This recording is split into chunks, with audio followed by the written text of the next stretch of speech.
Fala, meus amigos, fala, meu grande público, como vocês estão? Essa aqui é a nossa análise, nosso apito final. Fluminense 2, Remo 0. Gravando mais tarde do previsto, né? Tive alguns compromissos ontem e não consegui gravar cedo, na verdade, logo após que acabou o jogo. Mas enquanto eu vou falando essa análise, você vai deixando o seu like, vai se inscrevendo no canal aí. Mas vamos.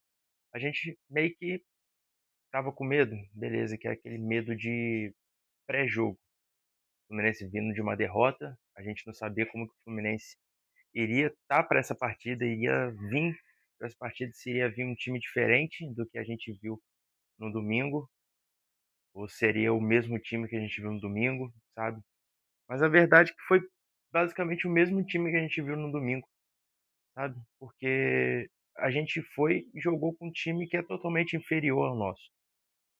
Como eu falei com vocês no vídeo de pré-jogo, o Remo é um time que está vindo da Série B, um time que tem jogadores consagrados e tal, que tiveram seus anos, assim a gente pode falar, tiveram seus anos assim que explodiram no futebol, mas hoje que não vivem o seu bom momento, mas continuam ainda mostrando ainda o seu futebol e continuam tentando se reerguer no ano. E o Fluminense, posteriormente, tem jogadores com muito mais nomes, né, pra, e tem muito mais experiência do que esses próprios jogadores, é um time muito mais entrosado. E nos primeiros 10 minutos do jogo a gente não viu isso. O Remo estava gostando do jogo, o Remo começou a gostar do jogo com bastante jogadas ofensivas, dominando as partidas. Mas o Fluminense, cara, ele meio que pegou esse jogo assim para ele e falou assim: não, vamos resolver de uma vez que esse jogo aqui é nosso.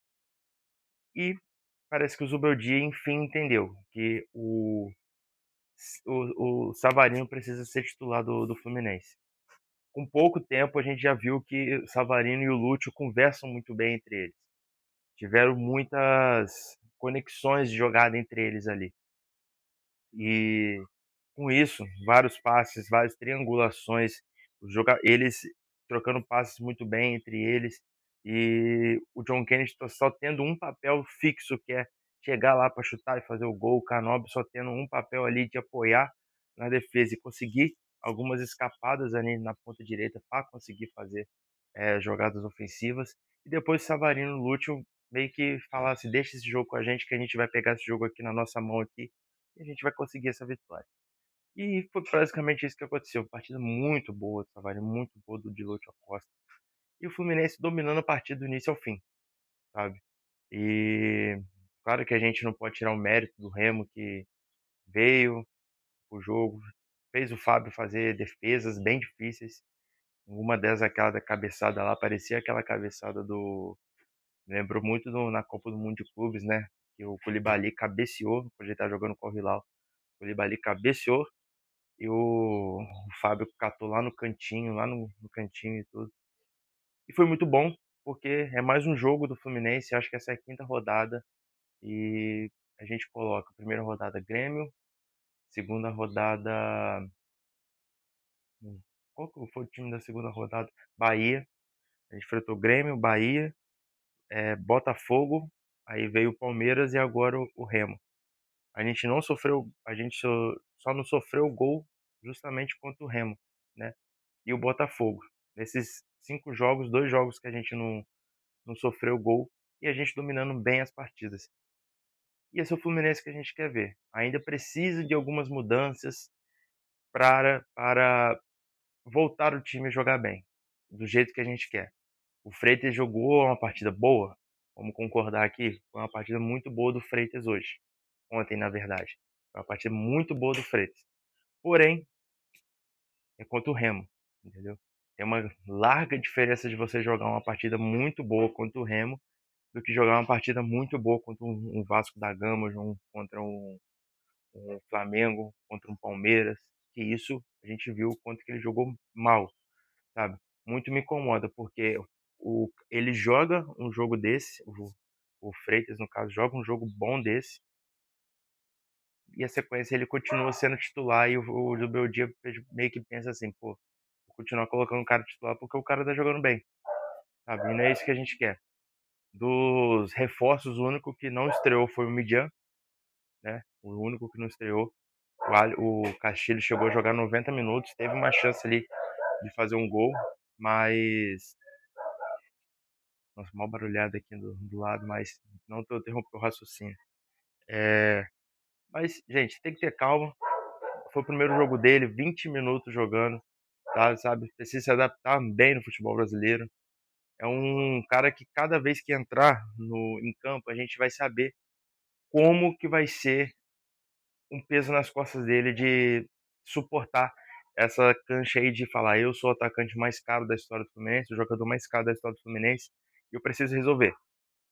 Claro que no ambiente interno do Fluminense, é, isso pode estar sendo falado como um apoio para ele ficar tranquilo e tudo, fazer o jogo dele, para não sentir pressão. Porém, a torcida meio que é sem paciência, sabe? A gente quer ver o cara lá, quer ver que no primeiro jogo contra o Remo ele faça o primeiro gol dele, já, pô, contra o jogo contra o Atlético Paranaense agora em seguida ele faça 3 gols, enfim. A torcida quer ver o atacante fazer gol, sabe? Quer ver o diferencial, porque a torcida quer ter uma esperança de ter um atacante ali que consiga resolver os nossos jogos. Porque a gente teve em 2022, 2023 o Germancano, e depois de 2024 a gente sofreu, e depois apareceu o Cauã Elias.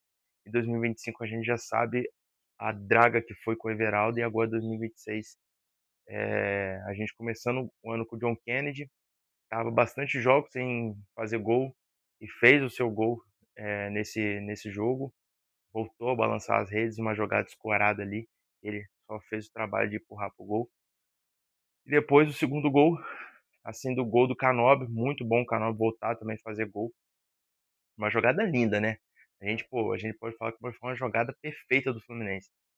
Jogada de triangulação viram pela direita, Savarino encontra o Lúcio Acosta, que o Lúcio Acosta, ele deu um passe. Ele não é que ele cruzou pro Canobi fazer esse gol, ele deu um passe pro Canobi. Falou assim, meu filho, vai lá e só faz esse gol aí, entendeu? Quando o Lúcio Acosta entender que ele é o craque do time, ele vai, pô, jogar muito, muito. Ele precisa ser o craque e o protagonista do time. O time adversário chegar e ver assim, pô, os caras têm o Lúcio Acosta, ele resolve o jogo quando ele consegue, sabe? O Lúcio Acosta, ele precisa assumir mais essa responsabilidade para ele. Igual o Ganso, a maioria das vezes assume, o Lúcio Acosta precisa resolver essa responsabilidade para ele, chutar mais ao gol, quando não tá vendo chance, vou chutar pro gol, pô, vou assumir, vou bater uma foto, vou bater um pênalti e tudo, porque a torcida vê isso nele. Ele é um ponto de esperança na torcida do Fluminense. Mas, de qualquer forma, igual eu falei com vocês, a gente até no final, até no dia 21 de março, a gente vai ter jogos e a gente consegue, no mínimo, 10 pontos aí. Uns jogos bem com times que inferiores, mas só o único jogo mais difícil ali que a gente vai ter pelo fator clássico é o Vasco e depois o Atlético Mineiro, sabe? Mas domingo agora a gente enfrenta o Atlético Paranaense, que é um time que vem da Série B também, e a gente vai jogar uma vantagem muito boa, que ele vai jogar dentro de casa, e isso é muito importante para a gente ganhar e conseguir mais esses 3 pontos no Campeonato Brasileiro. De qualquer forma, a gente fecha essa rodada com 10 pontos, termina em terceiro colocado, se eu não me engano, terceiro colocado no Campeonato Brasileiro. 3 pontos muito importantes para a gente permanecer na temporada, permanecer lá na parte de cima da tabela. A gente teve agora o Remo, ganhamos 3 pontos. O Atlético Paranaense vai ser muito importante esses 3 pontos. A gente ganhar do Vasco, então, vai ser muito mais importante esses 3 pontos. Depois a gente vai ter um jogo contra o Atlético Mineiro, dentro do Maracanã também, que vai ser o último jogo antes da data FIFA. E nesse último jogo, antes da data FIFA, vai ser também no Maracanã. Estamos falando aí de 3 jogos dentro do Maracanã. E o Vasco provavelmente coloca seu jogo dentro do Maracanã também. Mas 3 jogos no Maracanã que, pô, imagina a gente fazer 9 pontos. E a gente fechar essas 4 rodadas com 12 pontos. E, pô, a gente terminar aí com 22 pontos no Campeonato Brasileiro. Sem saber lá, a gente não termina esse mês de março líder do Campeonato Brasileiro, né?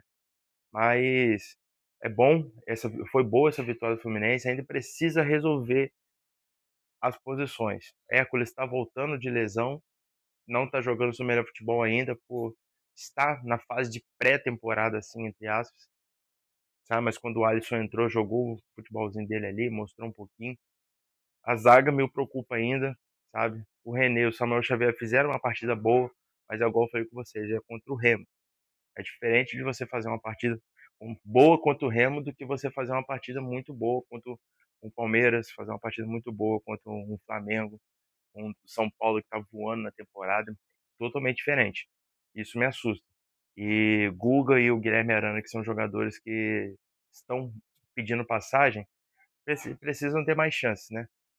Eu fico com pena, só peninha assim, entre aspas, assim, só um desabafo do Ignacio, né, porque chegou o Midian agora para pegar essa vaga do Freitas, e o Ignacio fica mais escanteado ainda na zaga do Fluminense de novo, né, porque teve poucas oportunidades, as oportunidades que teve jogou pouco, e chegou o Midian agora, todo mundo fala de ter o Midian para jogar, e não fala de colocar o Ignacio, e aí o Ignacio fica mais escanteado ainda do Fluminense, como ele vira praticamente uma quarta opção ali, ele e o Igor Rabelo meio que dão a mão ali para quem não vai jogar, sabe, enfim.